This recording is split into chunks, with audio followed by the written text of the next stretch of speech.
JFD, just fair and direct.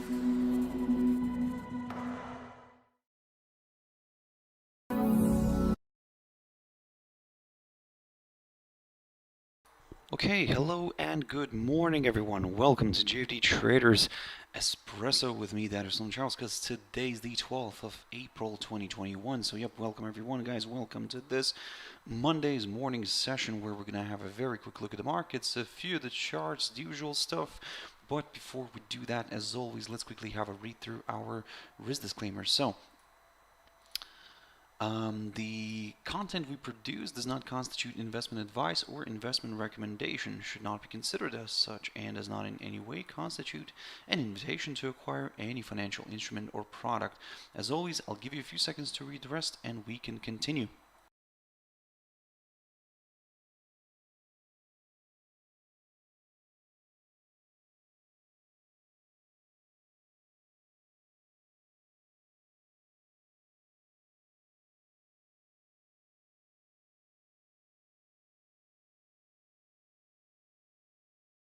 Okay, so now then, also just before we jump into the charts, quick mentioning of our JFD YouTube channel, to which you can always subscribe to in order not to miss any of our upcoming videos, and of course our JFD Bank website, and specifically our JFD research page, which we also update on a daily basis. So yep, feel free to visit us here on jfdbank.com and click on the research tab right there on the top, guys. So now then, jumping into the charts, the first one I want to pick up here is Nikkei 225, and the index drifted lower today. It closed in the negative territory, and well, the most important, actually closed slightly below that 21-day EMA. It didn't really move below the 29,519 territory, the one that I spoke about previously, but it did close below the this 21-day EMA. Now, of course, on one hand, this could be a sign of worry.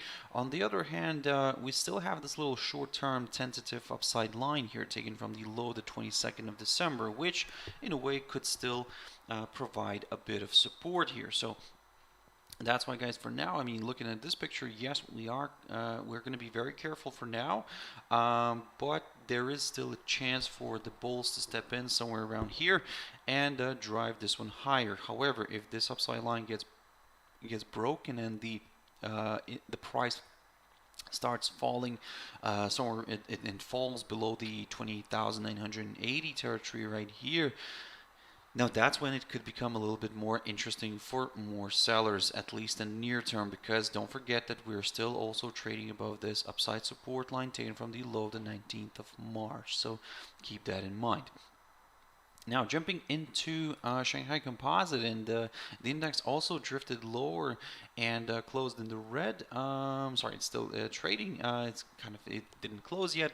Still has around 15 minutes left of trading. But yep, we're seeing that we are already dropping below this area, below this this hurdle right here, at 3,420. And now, of course, as I've mentioned to you last week, basically, if we see the daily candle remaining below this area, then we might go for a bit of a corrective move here to the downside. And initially, what I'm going to be aiming here for will be this 200-day EMA or this 3,344 territory, 45 approximately around there, marked by the low of the 25th of March.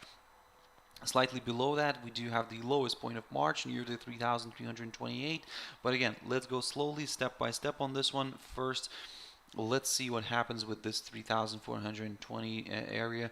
If we see the daily candle remaining today below it, then yep, further declines could be possible. For the upside, I would need to see a push back above this 3,493 territory. A nice good daily candle staying above it could do the trick for more buyers, so keep that in mind.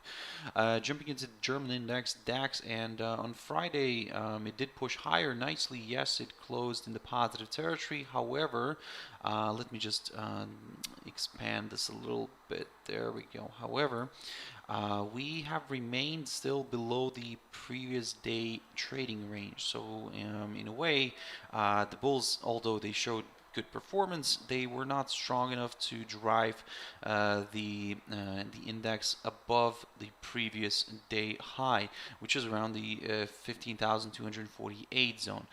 If we take a look at the cash index right now, we'll see that the price is trading around 15,213 territory. So basically it's still kind of stuck here, stuck above this 15,210 zone, slightly above it, and basically stuck in this this kind of previous day range here. So that's why for now, I mean, we're going to be very careful. If we do get that pop above the 15,248, then yes, higher levels could be met.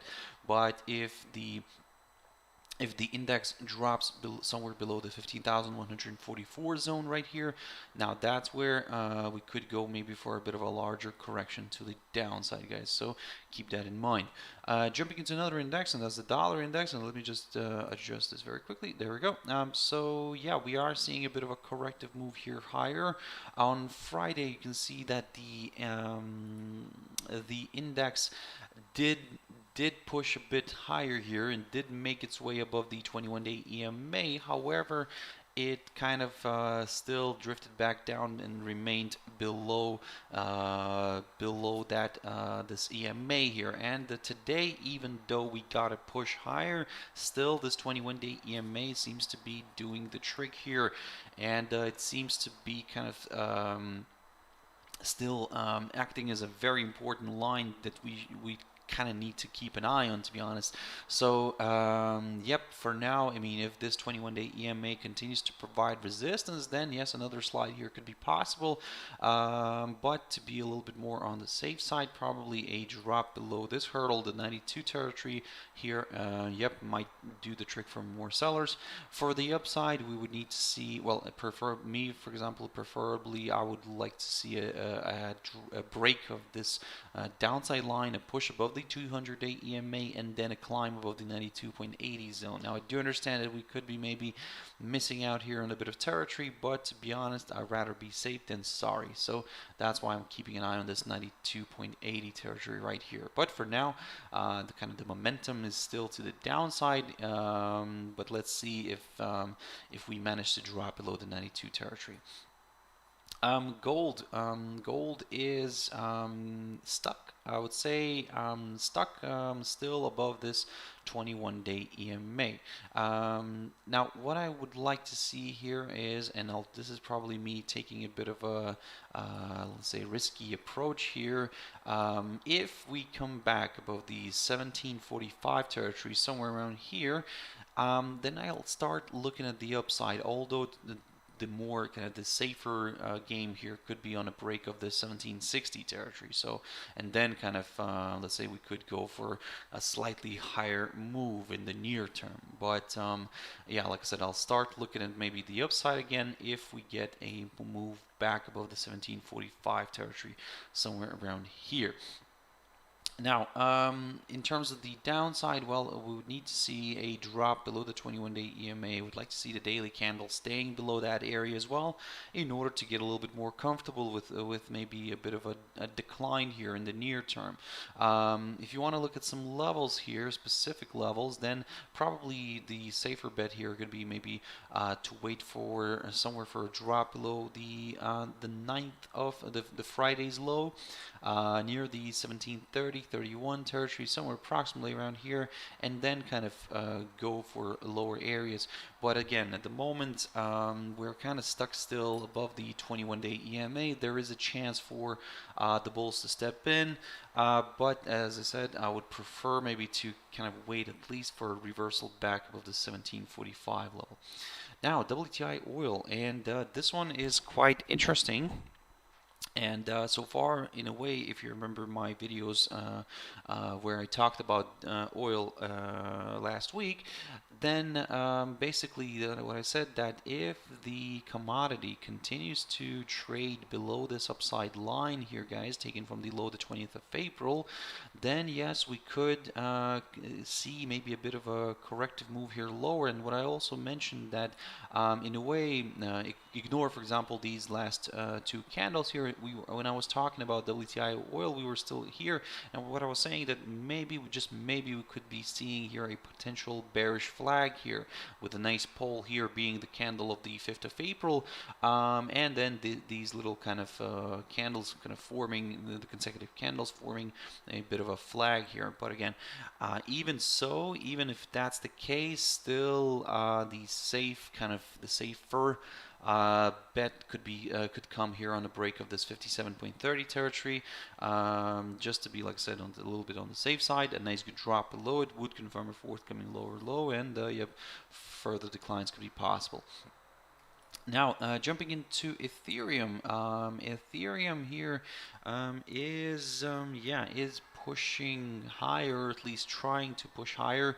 However, it seems that this 2150 territory is doing its job right now. It is providing a bit of resistance. So let's see if the bulls do have enough steam to drive this one above that area. If they don't, then of course we might still keep an eye on something like this here, where, for example, the crypto could drift lower back to the 21-day EMA. But if the 21-day EMA does provide support, yep, another push higher could be possible. For me to, let's say, consider the downside, well, I would prefer to maybe to see a drop somewhere below here.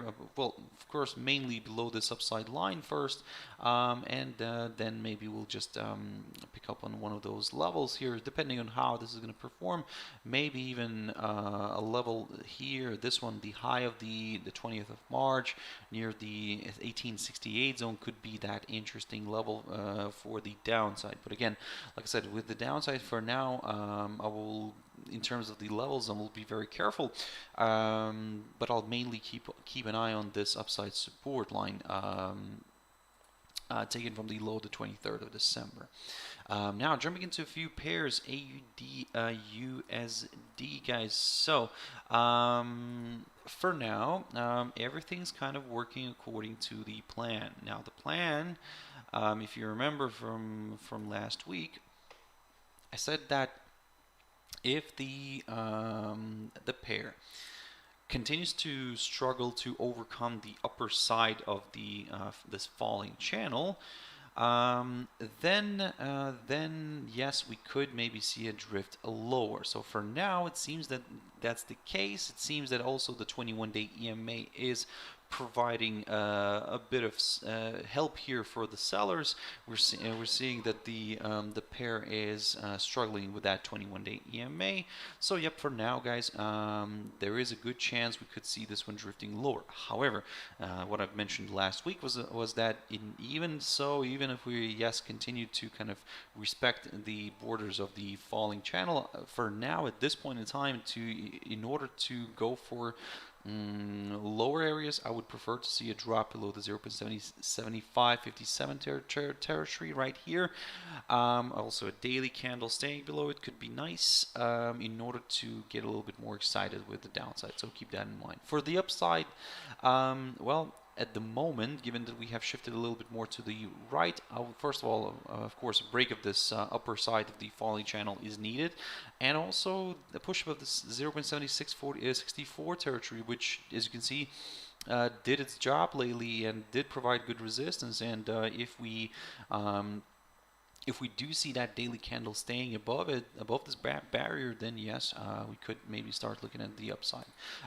Similar story with AUDCHF. However, here we have the pair which is still trading above its upside line, but nevertheless, I mean, you can see that how close it is, and we're not really seeing that strong rebound. So this kind of makes us a little bit worried.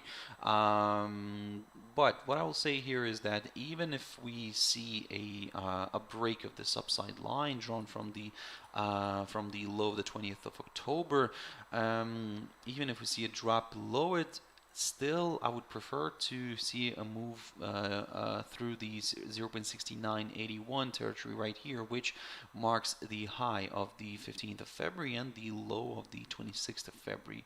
And then yes, we could maybe go for lower areas, guys. This could be a little bit more interesting for more sellers. But like I said, even if it breaks this upside line, be very careful around here, because if it drops, for example, lower, tests this hurdle, and then rebounds back up. So that doesn't really work well for the sellers. For the upside, well, I mean, looking at this picture, preferably a push back above the 21-day EMA might help here, but if you're looking for a level here, then maybe a push above the 0.7144 zone could be better, and then yes, higher levels could be met. But again, let's see how this is going to play out for now with this upside support line. Now, USDCAD, this is, as always, to be honest, one of the two pairs that are kind of constantly are annoying, to be honest, is like Euro GBP and USDCAD, to be honest. And here, USDCAD, you can see that the pair is kind of stuck like right now in this little range. It's still trading above this 1.2505 territory, but below this 1.2630 zone, roughly around here.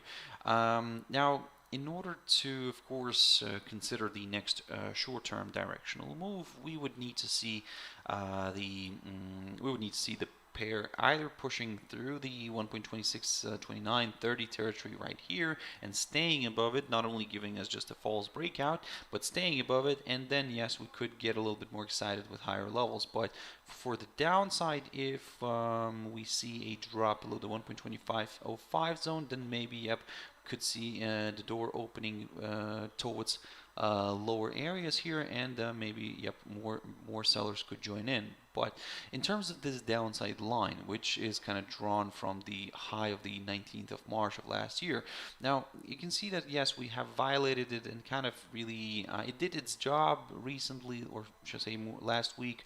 It did provide kind of a good ground for a bounce here, but now I mean I think it's time to kind of get rid of it and focus on just to focus on some key support and resistance levels. Now, as I said, these are the two levels that I'm watching right now: the 1.2505 on the downside and the 1.2630 on the upside. GBPUSD, very quickly on that. So yes, so far, as if you remember last week, at the end of last week, I talked about this this pair because basically we are now trading below this downside line taken from the high of the 24th of February.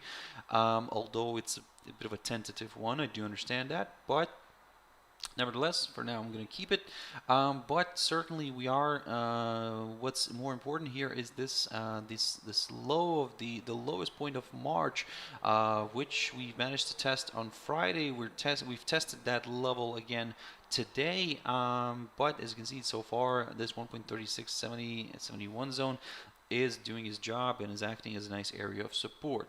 Also, we have the 100-day EMA here, which could also kind of keep the bulls happy. However, I would prefer to see a drop below that area.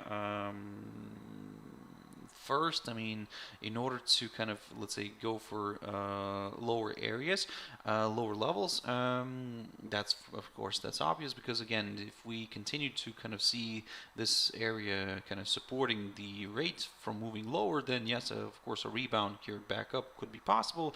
That's why, yep, keep your eyes for now on this this territory right here, the support territory near the 1.3670, together with this 100-day EMA, shown as the green line. And if all this gets broken and we see the daily candle remaining below it, then, well, I mean, lower levels could be met, because this will confirm a forthcoming lower low, and yep, maybe the next target here could be this 200-day EMA. And finally, EURUSD, guys. So we managed to stay above the 1.1881 territory right here. I talked about this previously, and yeah.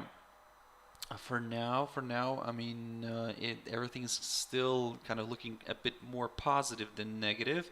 However, again, it's a very tricky situation because of the dollar index. I mean, it's still unclear where that where the US dollar wants to kind of go. Here we have, for now, let's say if we go from this point in time, basically the fact that it's still trading above the 21-day EMA and above this 1.1881, this of course gives a bit of hope here for more buyers.